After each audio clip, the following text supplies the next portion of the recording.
All right. Yeah, so we okay then? Yeah, okay, right. So you've heard about the controversy, right? They set up a commission of investigation to examine this. I think it's about a year later. I think it's 2000, I've forgotten the dates exactly, but I think it's 2014. About March this blew up. 2015 they set up a commission of investigation, or it might have been earlier, I can't remember. But it's a long time ago at this stage.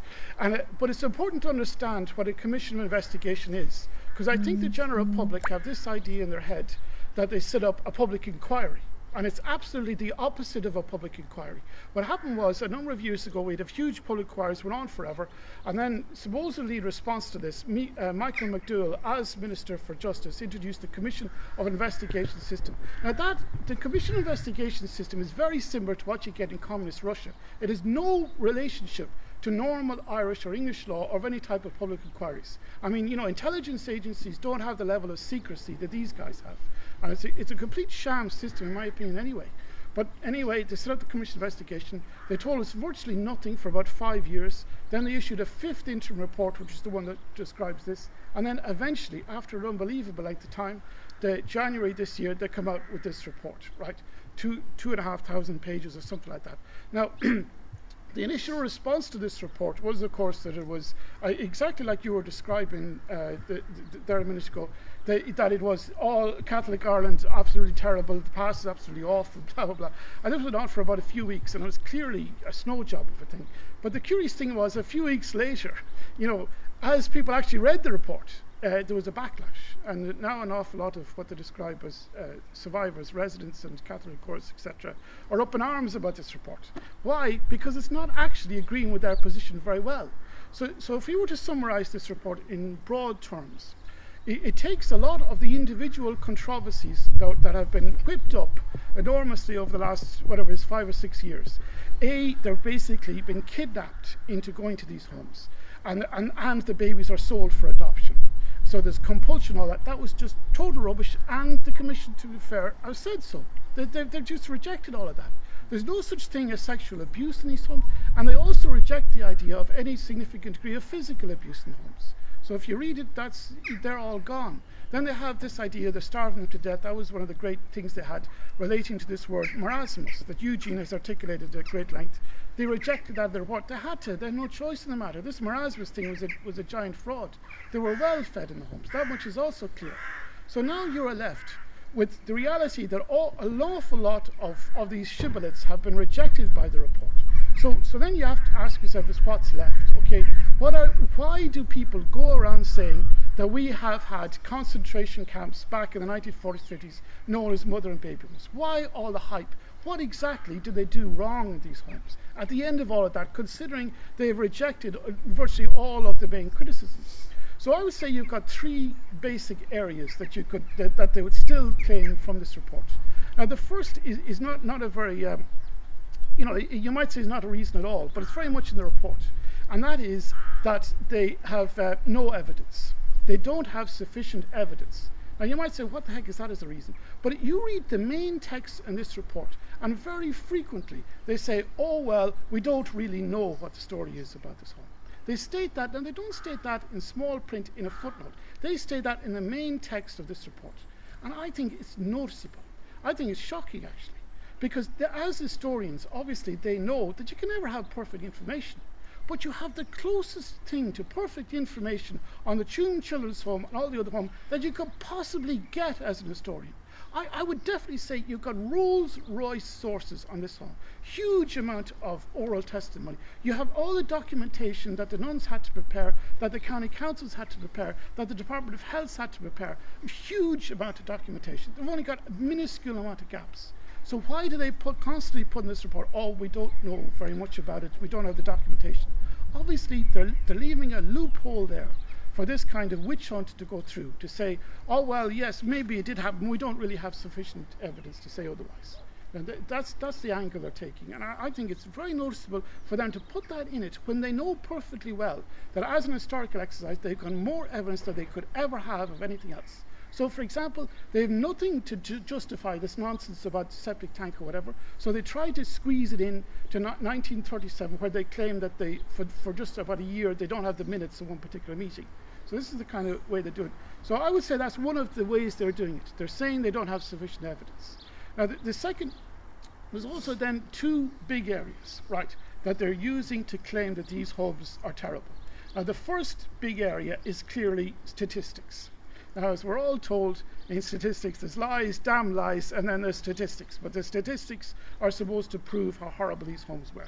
Now, the statistic, obviously, they are using is that the death rate in the home might have been approximately twice the nominal death rate in the country. That's the nominal death rate in the home as you calculated. It looks to be approximately twice what it is, although it's not actually very clear in this report. I mean, this report, for some reason, has very detailed statistics, at least when I was reading it, on marital deaths, but all you get is a kind of a graph for the infant mortality deaths, and they don't go into great detail. But anyway, that's what the hype is about these homes. Twice as many people died as in a normal outside the home. But there are enormous difficulties with this statistic, and I've written about this. I have a chapter in the book on it. You have to understand, what's going on here. First of all, the simple point is that where do you get the statistics?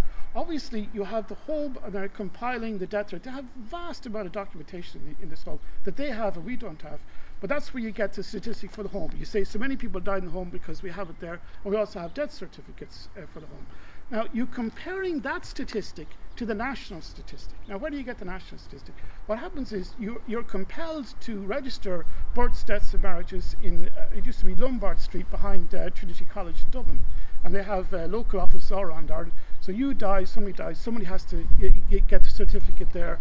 At birth, you have to get the certificate there. Marriages, it's usually done through the parish priest. Now, that's true from about the 1860s. And these are wonderful documents, very, very important. But in the 1920s, 1930s Ireland, before about the mid-40s, when they introduced children's allowances, it was very patchy.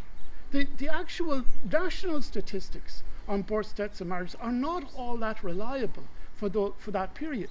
That means that you're comparing the home records, where they have all of these officials and bureaucrats filling out every documentation properly and saying so-and-so lived only 6 hours after birth or whatever, versus documentation whereby realistically, if you were born in a cottage in the middle of nowhere in Ireland, 1920s, 30s, they probably didn't bother register your death. And that's the reality of it.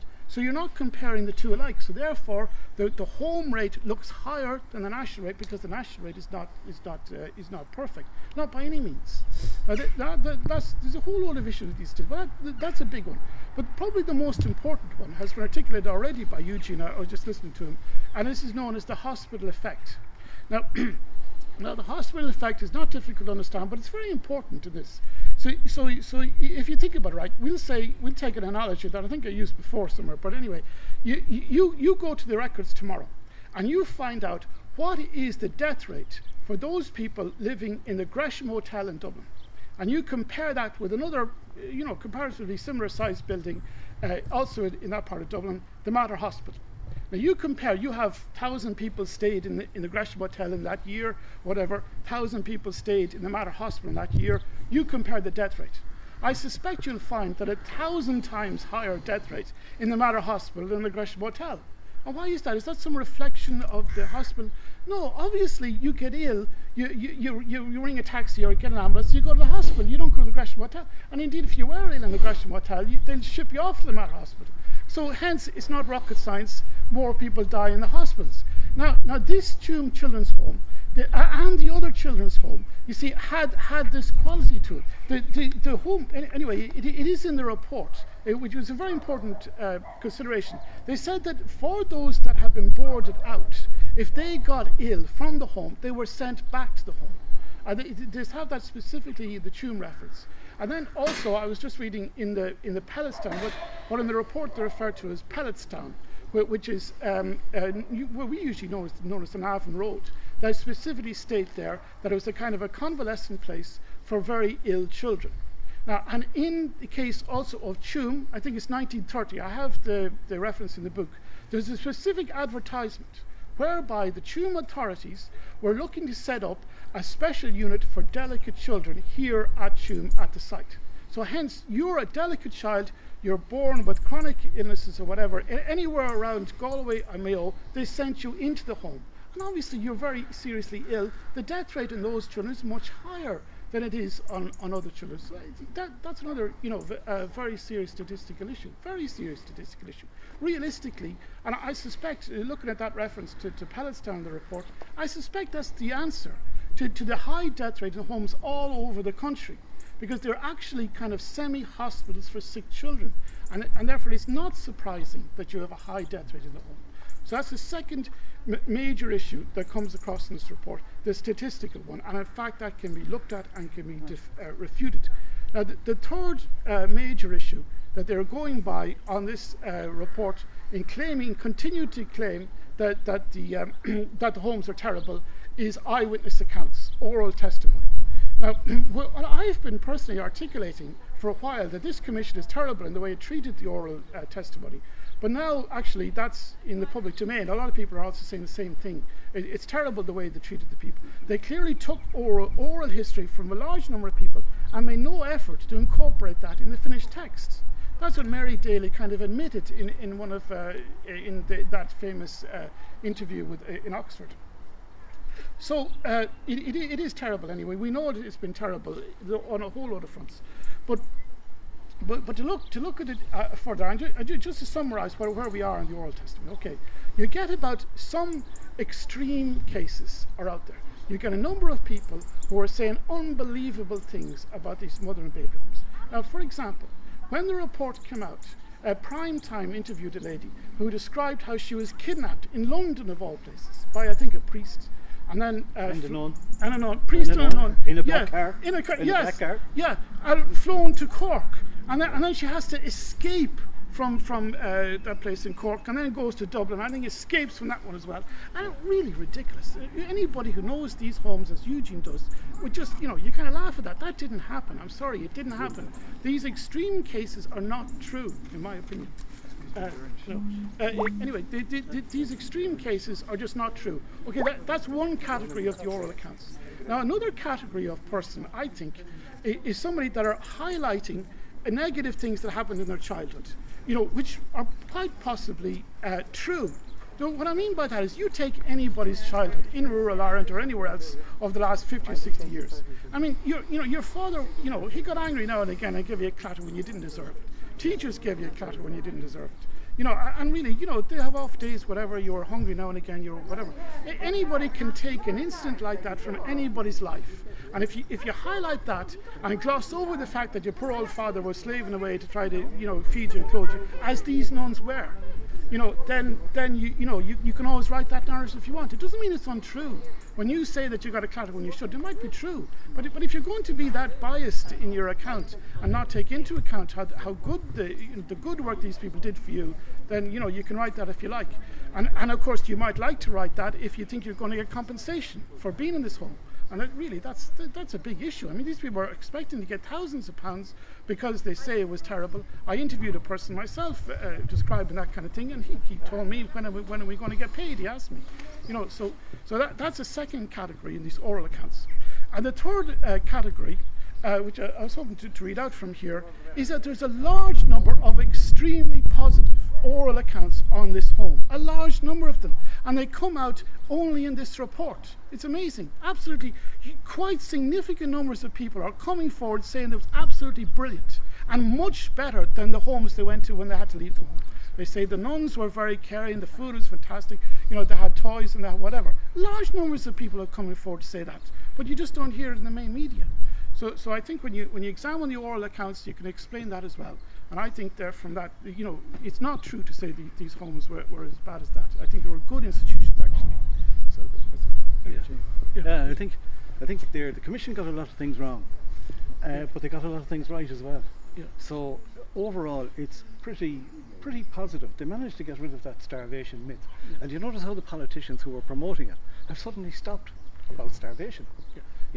Because now it's just not tenable, but it's on the Dáil record, and there are several of them, and I have it on my website, a list of these politicians and what they actually said, falsehistory.ie. So if you want to go and look that up, it's just crazy. The politicians making out these falsehoods and putting them out on the Dáil record, not thinking that it's ever going to come back and bite them. And the fact that it hasn't come back and bit them says a lot about Irish society at present. It's very bad. The other thing about the report was, I said it earlier about the biggest mistake was not factoring in poverty into it, and the kind of poverty comes out in the stories of a lot of people, that what they have suffered, and they were escaping domestic violence in a lot of cases, incest in more cases and stuff like that, and these were refugees. They're still trying to make out that they were imprisoned in these homes, that they were somehow taken out of society and imprisoned in these homes, which is not the case either. It's the only prison system in the world where you have to apply to get in. You have to write an application, or someone has to write an application to get into prison. I think I'll write one to the Governor of Mountjoy and see can I get in there next Monday, you know, maybe just for arrest or something like that. I mean, when you do the joined up thinking, the whole story falls apart. It's very simple for the whole thing to fall apart. The motivation of the women for killing children, what motivated them? There was nothing to be gained. They could be excommunicated by their church and their God. They could easily have stayed in a convent and said prayers day and night, as some contemplative orders do. But they decided to do something practical. Get out and help the women who were in crisis, in a crisis pregnancy, and look after them, and more importantly, save the lives of their children. That's what it was all about, saving their lives and saving their souls. It's completely against their religion. It's against everything to do with the religion to be killing them. That's simple. And for 2,000 years, they've been doing their best. Now, it's one of the hardest things in the world to rear infants in the pre-antibiotic era as well. The smallest, slightest little thing could kill them. Without breastfeeding as well, it was very important, especially in colostrum, the first milk produced by a mother, has a lot of goodness in it that we only really realise now. And if a baby doesn't get that, it starts off life with a biological disadvantage.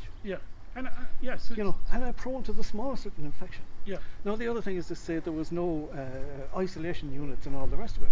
But you couldn't have isolation. We're living in COVID now. We have all the isolation and everything, and look how fast it's spreading. It's still spreading. Measles is even more transmissible than or infectious than anything. And if it gets in, it spreads like wildfire. The same with whooping cough.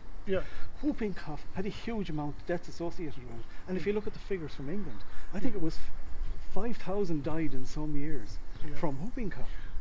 And that was only solved by bringing in vaccines. And it was the vaccines that solved it. But there's still deaths from whooping cough take place these days. And all the countries where poverty is high, infant mortality rates is high. Maternal mortality rates are high, and nobody in Ireland seems to be able to put that together, not even our academics. That if you put the two together and look at what's happening today, and then compare it to the past, there's your answer. It's right in front of you. So can I ask you about the academics? You looked at this, what people don't know is that there was 25 academics or something come forward with an alternative report. And you read that. What's your impression? Yeah, 23 have come up with, they have reinterpreted the Mother and Babe, the Commission of Investigation report. And the reason they had to reinterpret it because they were made to look foolish by the report. They're the ones going around claiming starvation, imprisonment and all the rest of it. So they've gone through, and it's mainly the survivor or the witness testimonies, and they're trying to twist that in to say that these are true and that the Commission was wrong. Now, it was 23 academics who wrote it. 22 of them were attached to a law faculty and one sociology, not one historian. No, isn't that strange? A history event like this and a historical scandal, where are all the historians? I thought there was going to be 23 historians all involved in this. So the historians are you and I. And the most decorated historian in Ireland is not a historian, Catherine Corliss. She's got all these awards and all the rest of it. Yet she's never studied history. She did a course, you know, she's never bothered doing a history degree, and yet is the most decorated historian. Now, I think in time that's going to come out and that's going to be shown for what it is. So you would say that as a profession, like a historian's right, because you were the president of Galway, you know, which is a big deal not so long ago. What's your impression? What's gone wrong? Why do we end up with such a false impression given to the Irish people of this history, this period? Well, I was telling David earlier on that I think it's cultural bias. There's a cultural bias that we have in Ireland, which the academics, oddly enough, call the colonial mentality. Now, this happens in post-colonial societies, where the colonizers' culture and is seen as superior to our own culture, to the colonized culture. So they therefore hate everything Irish, love everything British, and put the Irish down all the time. Yeah. Now that's one part of the colonial mentality. Another one which we have is in begrudgery. Yeah. You know, we all know about that. We're a nation of begrudgers. Yeah. But it's much more than envy. You know, it's putting other people down. Yeah. And if you can put other people down, that means they're beneath you on the social strata, and you're above them. Suddenly you're a big shot. You know, just by saying you're a fool or whatever. Yeah. You know, Yeah. when you put you down, that means I'm bigger. And especially if you're higher up on the social strata than I am. Yeah. Well, then that puts you beneath me, and Yeah. I'm higher. I'm bigger, Yeah. big shot than you are. Yeah.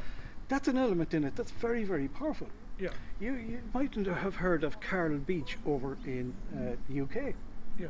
He claimed that he was raped by a paedophile ring of very powerful and influential people, including Ted Heath, Lord Britain, who was the Chancellor of the Exchequer, was he at one stage, or the Home Secretary, and a couple of heads of the armies and all these. They were very powerful people. Not only that, he claimed that he witnessed the murder of 3 boys, and he supplied the names of 3 boys who were murdered by this paedophile ring. The police believed him. So he went to the police and he reported it. They believed him. They launched an investigation. He got a case number. You bring that up to the revenue, somewhere like that. You hand it in, and they hand you out a cheque for €22,000 in compensation, without a shred of evidence being produced.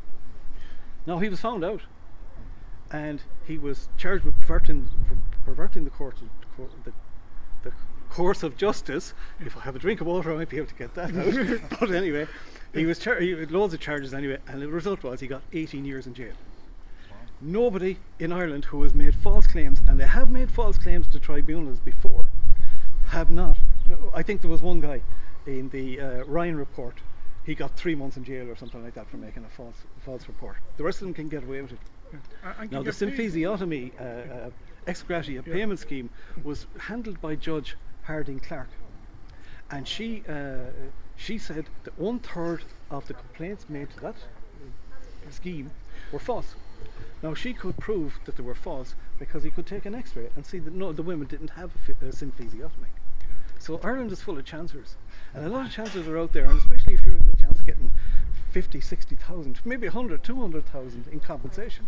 You know, Carl Beach only got 22,000. That's their kind of compensation. Our compensation would have been 100,000 or closer to 100,000. So falsehoods are there. Oh, great! Thanks a million.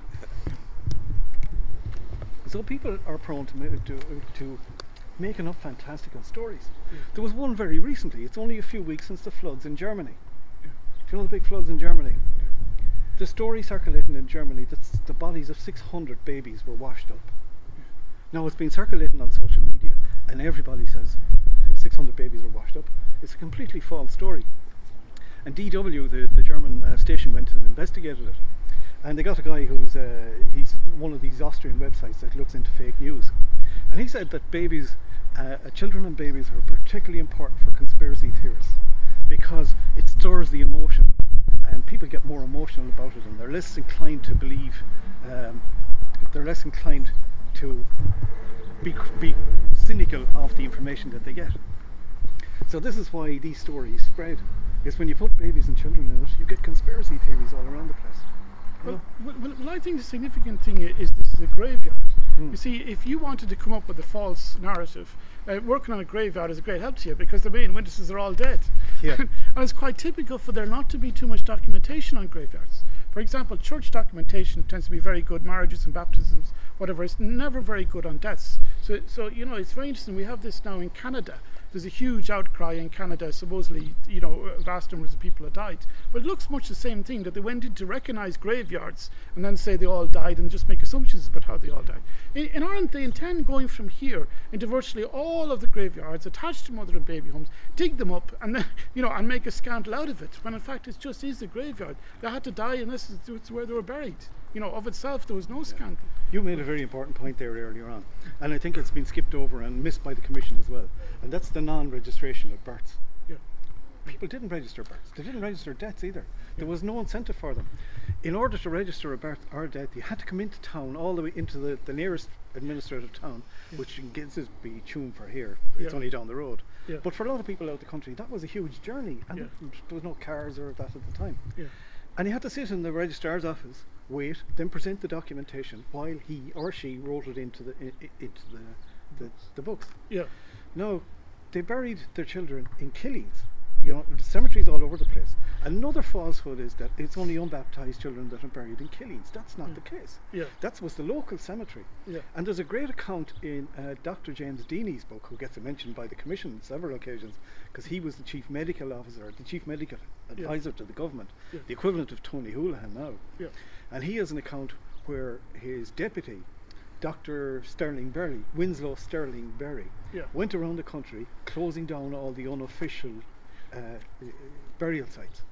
And he carried a revolver because he was a Protestant, just in case. He was closing down all these Catholic cemeteries in case any of them would attack him, but they didn't. So as you say, when the children's allowance came in, God, there was an incentive now to register the banks, because you get money out of the state. So that was one thing, but the debts there still wasn't. Many of them didn't have, when it came to the debts, they didn't have property. They didn't have life assurance. They didn't have anything. So what's the point in registering the debt? You know, just bury them up the road and be done with it. You know, no expensive all this coming in and out. And I think the burials were still going on. Unregistered burials were still going on until 1973 in parts of Mayo. Up to 50% of the burials were done without any of the documentation. Just one other thing is that there weren't individual grave markers. Sometimes there might be a stone left around, but there was nobody putting up headstones. That's what I was going This to is say. this is a cemetery. It doesn't have individual headstones, but it's marked out clearly as a cemetery, and it was well known about. It's on the maps and everything. So. There's a lot of people in unmarked graves. And that was the norm, you see. Yes, they didn't have headstones. And even today, in Hart Island in New York, the paupers are buried. They call it a pauper burial, or now it's called a public health burial. That if you die and your family can't afford a funeral, well, the local authorities will bury you. There's 1 million people buried in unmarked graves in Hart Island. And you should see the kids are in little timber boxes, and they're all just being buried there. And if you see the photographs of that, it brings home exactly what the story is. That if you're a pauper and you can't afford a funeral, you get buried on the cheap. You know? Absolutely. The one thing they did have, though, was coffins. And there's some huge amount of evidence about coffins. It's all there in all the papers and all the documentation.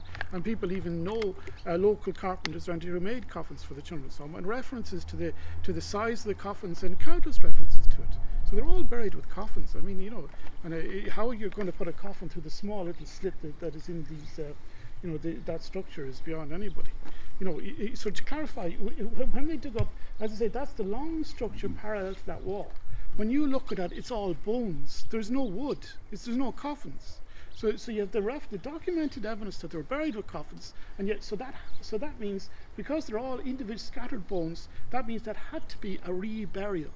They were buried with coffins originally, and probably in that area just behind that cameras there along that access road. They dug them up. They just had the bones, and they just scattered the bones in that structure. It has to be a reburial. You know, so that's how you know. No, that's Brian's theory. I'm not in 100% agreement with him on that, because I think they buried them on the cheap. You know, in there, that there was a structure there. Either it was in place, or it wasn't purpose built, but they decided to reuse it as a burial crypt. And it was a burial crypt. Now the remains are disarticulated. We know from that on the top. But the reason for that is groundwater. Now, groundwater has been in the chamber. We know that from the 5th interim report. And if you look up there, you'll see that those houses are higher up than this site here. This is on a gentle slope, and all the groundwater will be travelling down here. It seems to accumulate around here, and it goes into the chamber. And it went into the chamber, and it floated up one little bone, which Catherine Correll said was impacted up there by the force of sewage, which it wasn't, because they haven't excavated that. They found this little hand phalanx, one of those tiny little bones, had been floated up gently by the groundwater. Now the thing about it is, cemeteries are usually built on high ground to stop the groundwater getting into the coffins and that. But if you cross the road just over there is the main Tuam cemetery, and it's even lower gradient than here. There's something very peculiar about the hydrology here, I think, and that's what's caused the remains to become disarticulated. Maybe they could have been put in articulated, maybe when they go down a bit further, but we don't know that question yet. The other thing they say is that they took soil samples and found that it was contaminated with sewage. Now this whole area and even beyond is contaminated with sewage, because there were reports in the newspapers of the septic tanks here, the cesspits overflowing into the neighbouring properties, and the Board of Guardians compensated the grazier and the landowner. So there's sewage was treated here, and obviously if it's here after 60 years nearly since the home closed, it's still detectable in the soil. That doesn't mean that was particularly used as a sewage treatment plant. You cannot come to that either, that conclusion either. Yeah. So, but the groundwater has been in there. Definitely groundwater has disarticulated the remains, or they could be in there, as you say. It's why is it marked out as far as out there at that end? The burial ground is marked on the maps as taken in that car park. Yeah, that's right. Yeah. Why is it so big? Yeah. And now it's so small. Yeah. So you could be right. Yeah. But we won't know until Well, the excavation is done that they did Yeah. dig up the bones and they Yeah. did throw them in there. See, look at it this way. You hear stories from all of those houses there. Every time they go digging in their front garden and they're digging this and that, they come across all these bones. Yeah. So inevitably then, working by that theory, if the council had to build that access road and build that, playground, they had to have come across lots of bones. What were they going to do with them? Well, they've come across burials out there on the road when they were digging it up, That's and right. that was workhouse burials. Yeah, that's another example. So what would they do? See, that's what they would do.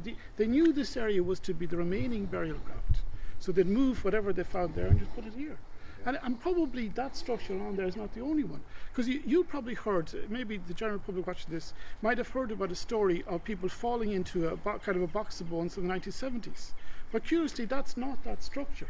We know that because one of the guys who fell in pointed out where he did fall in, and it's approximately there. That's the structure, long structure there, and the crypt is over there, and that's where about level with that gate, but there. And so it looks like there are probably more kind of boxes, if you want to put it like that, where I believe that they reburied them, not just that one. That's my guess. Yeah. So anybody's any questions or anything?